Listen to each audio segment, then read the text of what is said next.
اب یہ جو بلیک ہول کا بتایا جاتا ہے، جس کا ذکر آپ نے دیکھا کہ 2019 میں بلیک ہول کا جو نا ایک پکچر آتی ہے، پھر اس کے اوپر ریسرچ ہوتی ہے، پھر جا کر پتہ چلتا ہے کہ ایک بلیک ہول نہیں ہے، یہ تو بہت زیادہ بلیک ہول ہے۔ اس طرح اگر آپ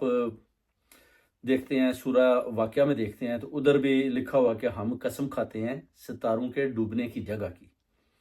یعنی ستارے ڈوبتے ہیں بیسیکلی القرآن کے اندر اگر لکھا ہوا ہے تو پھر آپ کو یہ بات تو ماننی پڑے گی سیدھی سیدھی۔ آئنسٹائن میں جو فزکس پر کام کیا، اس نے بھی بتایا کہ یہ جو گریویٹیشن آف ویوز ہے اس کی وجہ سے یہ جو ہولز بن جاتے ہیں، مگر ہم ادھر گئے تو نہیں ہیں، مگر جیسے سائنس نے بتایا ہے اس حساب سے اگر دیکھتے ہیں تو پھر یہ بات آپ کو ماننا پڑے گی کہ واقعی ہی کچھ نہ کچھ ایسی طاقت ہے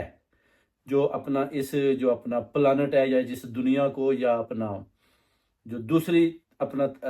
چیزیں ہیں، دوسرے ستارے ہیں، سیارے ہیں، ان کو چلا رہی ہے۔ تو یہ تو ثابت ہو گیا کہ پورٹل تو ہے۔ اب دیکھنا یہ ہے کہ پورٹل کا جو رستہ ہے وہ کیا دوسری جو اپنا سیارے ہیں ان کو جاتا ہے، یا ادھر سے جو مخلوق آتی ہے وہ ان سیاروں میں آتی ہے، اس کا جو ہے نا حساب کتاب لگانا سائنسدانوں کے لیے مشکل ہے۔ مگر دیکھنا ہے کہ جو اللہ کی پاک کتاب ہے القرآن، ادھر اگر آپ صورت واقعہ پڑھتے ہیں تو ادھر آپ کو کافی جو ہے نا اگر آپ غور سے پڑھیں گے تو آپ کو یہ نظر آ جائے گا کہ ادھر جو ستارے ہیں بیسیکلی وہ بھی ڈوبتے ہیں، اور وہ کون سی جگہ ہے، اور بلیک ہول کدھر کھڑا ہے، اور